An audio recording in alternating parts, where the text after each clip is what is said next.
I'm a 34-year-old man, and I need to share what's been happening because I'm losing my mind and could use some outside perspective. This mess started years ago, so I'll begin with some background. I grew up in a typical suburban home just outside Boston. My parents were decent enough, at least initially. They had stable jobs, and we did normal family things, summer cookouts, family vacations, the works. For the first 8 years, I was their only child, and life felt good. But everything changed when my brother, Mason, was born. I've spent enough time in therapy to know this isn't just petty sibling rivalry. The moment Mason arrived, it was like I became invisible in my own home. I don't mean that in an exaggerated way. My parents genuinely seemed to forget I existed half the time. For instance, when I was in 6th grade, I poured 3 months into building a detailed solar system model for the science fair. I crafted every piece from scratch and even programmed an Arduino to make the planet's orbit. The judges were so impressed that they gave me a special award for the math behind it. My parents didn't show up because Mason had t-ball practice. Not a game, just practice. Our living room walls were plastered with Mason's participation ribbons, while my science fair trophy sat unopened on the mantel for a week before vanishing into the basement. My mom still displays Mason's kindergarten macaroni art in the kitchen, but she couldn't tell you where my high school diploma is. My dad was even worse. Once, I led my robotics team as captain in a major competition we'd prepared for over months. Dad promised he'd be there, but that morning, Mason decided he wanted to toss a baseball in the backyard, not even a real game. Guess who missed my competition? The car situation really laid bare their priorities. When Mason turned 16, my parents bought him a brand new Honda Civic to boost his confidence. When I turned 16, I was juggling 3 part-time jobs, morning shifts at the library, after-school math tutoring, and weekend gigs at a computer repair shop, just to save for college because they were teaching me responsibility. Mason totaled that Civic 3 months later, and they bought him another one. Meanwhile, Mason was a nightmare growing up, the kind of kid other parents whispered about. He'd throw explosive tantrums well into his teens if he didn't get his way, breaking things, screaming at our parents, and skipping school. Yet, they always had excuses. He's sensitive. He's just expressing himself. It's just a phase. I, on the other hand, had to be perfect. A single grade below an A, and my mom would hint that I was spreading myself too thin. If I ever showed frustration, I was labeled difficult and accused of upsetting Mason. For years, I genuinely believed something was wrong with me, that if I could just be a better son, they'd notice me. I tried so hard to earn their attention, but nothing worked. It wasn't until college that I realized how skewed my family dynamic was. Seeing how my roommates' parents called to check in, or how my friends' families celebrated all their kids' achievements, opened my eyes. The best part of college was the distance. I rarely went home except for major holidays, and even then, I'd find excuses to leave early. My dad would lay on the guilt, saying things like, "Mason really misses his big brother, but Mason never called or texted unless he needed cash for some half-baked business idea." By my junior year, I was thriving academically, with 3 published papers to my name. My department head recommended me for a prestigious exchange program in South Korea, 6 months at Seoul National University, working on a cutting-edge AI project.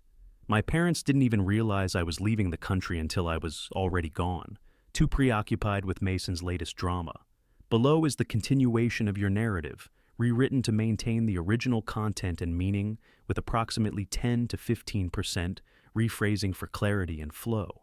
The brother's name remains consistently Mason, and the story is segmented into logical paragraphs for readability.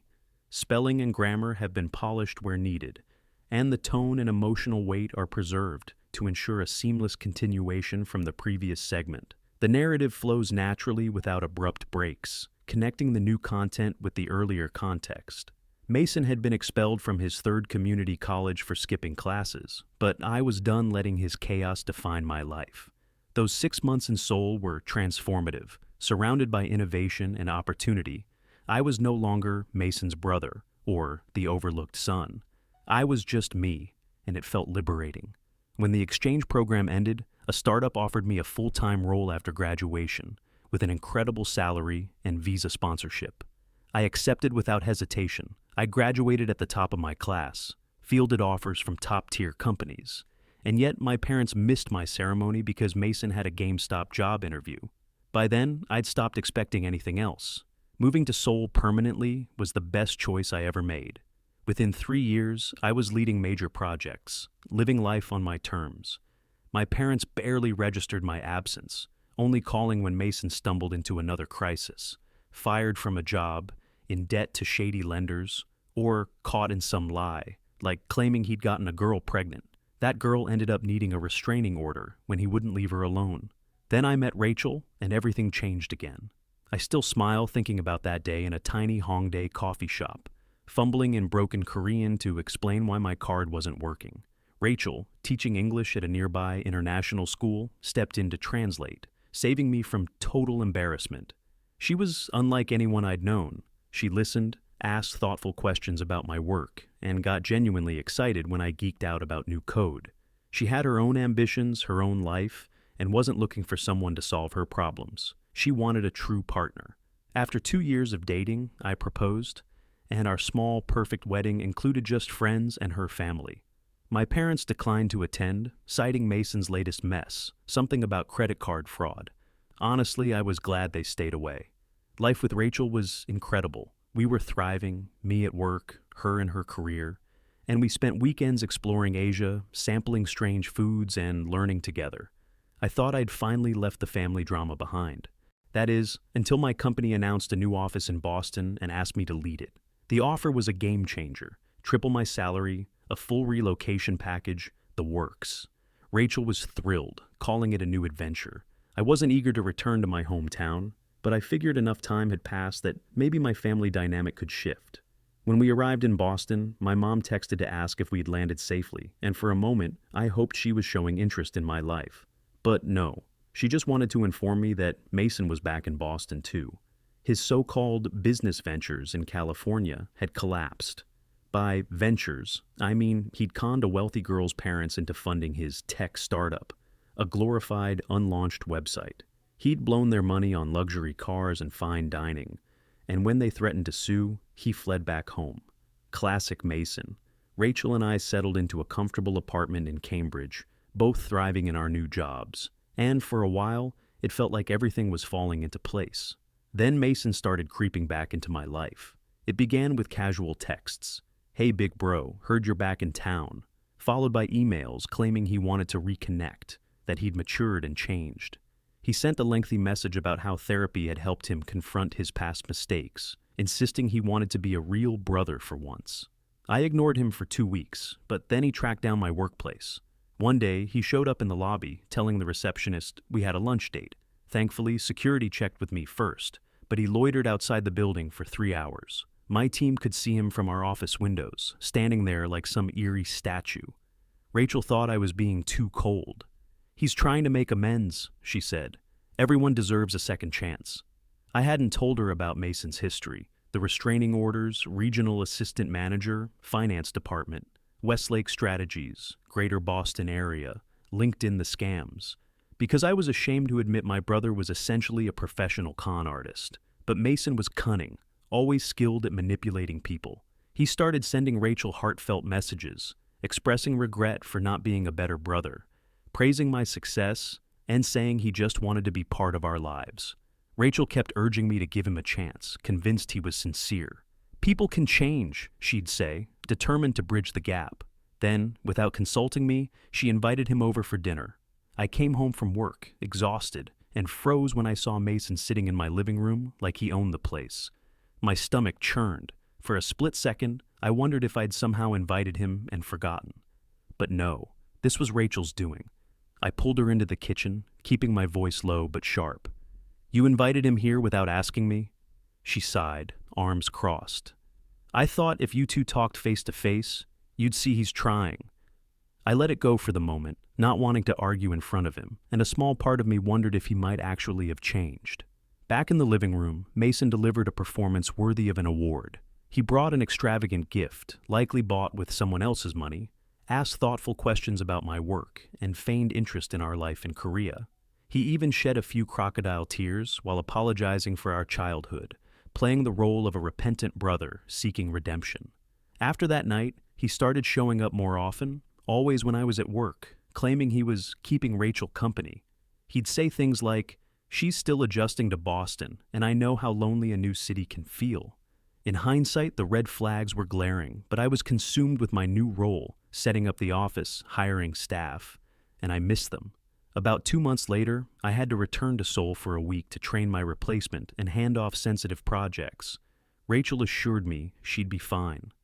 "Mason can help me finish unpacking," she said. "He knows the city better than I do." I didn't want to come off as controlling. Rachel was her own person, and Mason had been acting so convincing. Still, a nagging unease lingered in my gut. Before leaving for Seoul, I took precautions, asked neighbors to watch the house, installed security cameras, and ensured Rachel had emergency contacts. The week in Seoul was grueling, 14-hour days, back-to-back meetings, and barely time to rest. Rachel's messages grew brief and infrequent, which she attributed to the time difference and her busy schedule setting up her classroom for the new school year. Meanwhile, Mason sent me updates, photos of him and Rachel at local restaurants, museums, parks, and shopping downtown, with captions like, "Showing sis-in-law the best spots in town." My parents were always in the pictures, beaming as if this were a wholesome family outing. Each message came with an effusive text about how grateful he was for my second chance, and how he finally understood the value of family. Their presence should have reassured me, but something about the whole setup felt unsettling, though I couldn't pinpoint why. When I returned from Seoul, we had a rare family dinner, with me, Rachel, and my parents. For once, the evening felt almost normal, and Mason wasn't stealing the spotlight. Then Rachel set down her fork, took a deep breath, and announced, "I'm pregnant." My heart soared. We'd been discussing starting a family, and now it was real. My parents erupted in excitement, my mom chattering about baby names, my dad slapping my back with pride. But Mason? He didn't seem shocked. He just sat there, wearing an odd, knowing smile, before saying, "This family's growing in all the best ways." Something about his tone twisted my stomach, though I couldn't place it at the time. Looking back, that moment marked the beginning of the unraveling. After the announcement, Mason's behavior turned strange. At first, I chalked it up to overzealous excitement, but he started showing up uninvited, constantly. Every other day there he was, acting entitled to be part of our lives. "Gotta check on my favorite sister-in-law," he'd say with a grin that felt too familiar. Then came the comments, subtle but off-putting. "Our baby's gonna be so strong already," he'd remark casually, or, "It's crazy how connected I feel to this whole thing." His words weren't just enthusiastic, they were possessive, as if he saw himself as more than an uncle. I thought maybe he was just being his typical, irritating self, but the oddities piled up, impossible to ignore. I brought it up to Rachel, saying, "Mason's a bit too involved, don't you think? It's weird, right?" I expected her to agree, but she sighed, visibly exasperated. "You're being paranoid. He's just happy for us." When I pressed, "Happy for us or happy for you?" she rolled her eyes and brushed past me into the kitchen. "God, you always assume the worst. He's trying to be better, and you're just looking for reasons to push him away." Her dismissal should have been a red flag, but I let it slide, wondering if I was overanalyzing. Then one night, I got home late from work and found the front door unlocked. I was certain I'd locked it that morning, but I figured Rachel might have forgotten after taking out the trash or something. The unlocked door kept gnawing at me, so I checked the security camera feed, only to find an error message. Error with storage settings. The system had stopped recording, and the past week's footage was gone. My blood ran cold. I'd set those cameras up meticulously with automatic cloud backups, a detail I hadn't shared with anyone, not even Rachel. Other oddities started piling up. Rachel placing her phone face down, abruptly ending calls when I entered the room, or Mason somehow knowing the contents of our fridge without asking. One sleepless night, as Rachel slept peacefully, exhausted from the pregnancy, I remembered the cloud backup. I slipped into my home office and logged into the account. Hundreds of saved clips awaited. I started with the week I was in Seoul. The first clip showed Mason arriving just after I left for the airport. Fine, Rachel had mentioned he was helping unpack. The second showed them sitting unusually close on the couch, watching a movie, potentially innocent. The third showed Mason kissing Rachel in our kitchen. My hands trembled as the truth hit me. I watched a week's worth of footage that night, seeing Mason practically move in while I was away, watching Rachel behave with him in ways she never did with me anymore. The The cameras didn't cover bedrooms. I'm not that invasive, but the hallway footage showed enough. Mason entering our bedroom with Rachel, emerging hours later. I saved every clip to a secure drive, made copies, and backed them up. The enraged husband in me needed proof. The broken man in me wanted to vomit. I kept hoping for an explanation, some misunderstanding, but deep down, I knew. My brother and my wife, in my house, in my bed, while I was in Seoul, working myself to the bone for our future. The morning after, I called in sick, unable to sleep. I sat in my home office, staring blankly at the wall until Rachel woke up. She walked in, cheerful as ever, oblivious to the storm brewing inside me. Rachel breezed into the office, chatting about prenatal vitamins and doctor's appointments as if everything were normal, as if she hadn't spent the past week letting Mason into our home. I didn't shout. Instead, I opened my laptop and played the video, the one where Mason's hands were all over her in our kitchen. Rachel's face drained of color. Tears spilled as she stammered. "I can explain. It's not what it looks like." Then she fell back on the cheater's script. "We didn't mean for this to happen. It just happened. Mason gets me." I let out a bitter laugh. "Mason gets you? The guy who can't keep a job for 6 months? The con artist who scams people for a living? That's who gets you?" Her lip quivered, but she didn't deny it. My voice tightened with fury. "I gave you everything, Rachel. I built a life for us. Worked myself to the bone so we could have a future, so our kid could have a future. You never worried about rent, food, or anything. I supported your dreams, traveled the world with you, trusted you. And you throw it all away for him?" Her tears flowed, but I wasn't finished. I texted Mason, "We need to talk now." No explanations, no warnings. He arrived with that smug grin, probably thinking Rachel hadn't told me, that I was still clueless. His smile vanished when he saw the laptop, the footage playing frame by frame, exposing his lies. His eyes darted to the screen, then to me, his body tensing. Ever the manipulator, he tried to spin it. "Bro, you gotta understand." I cut him off, my voice cold and sharp. "Since when? How long has this been going on?" Rachel sobbed in the background, but I kept my focus on Mason. He scrambled for an angle. "It just happened, man. We didn't plan it." Rachel's voice, weak and trembling, chimed in. "Please, we didn't mean to hurt you." I let out a sharp, incredulous laugh. "You let my brother into our home, our bed, let him pretend to be me while I was gone. But sure, tell me how you didn't mean it." Mason's tone shifted, his face twisting with something almost accusatory. "Look, bro, you're always working, always obsessed with your career. Rachel was lonely. She needed someone there. Maybe if you'd been a better husband, this wouldn't have happened."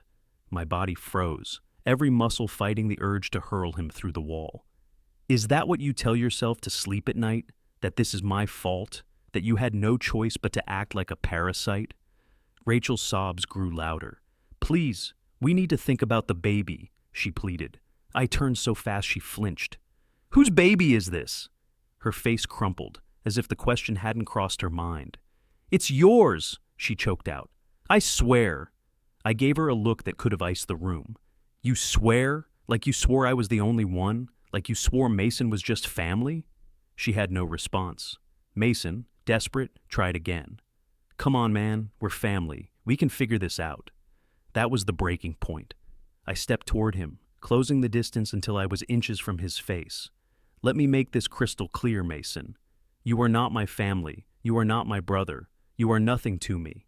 He opened his mouth, but I pressed on, voice low and lethal.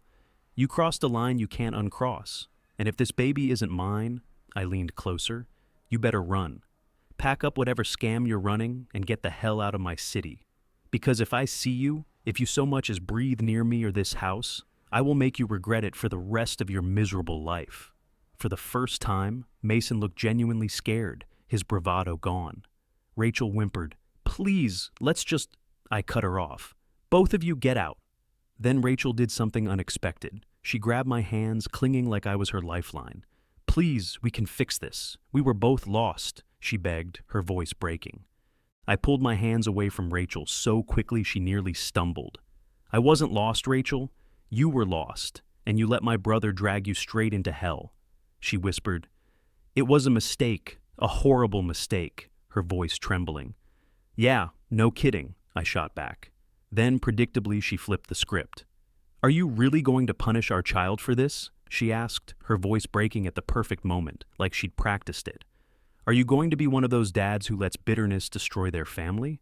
I wasn't falling for it. "Don't even try that. This kid needs at least one parent who isn't a liar and a cheat." They kept talking, but I was drained, done arguing. I told them to leave, and once they were gone, I called my parents, hoping they'd finally see Mason for the parasite he was. I should have known better. My mom's first words were, "Oh, honey, you must have done something to push Rachel away." It felt like a punch to the gut. Then she doubled down. "Mason needs a good woman, and Rachel clearly makes him happy." For a moment, I thought I was losing my mind.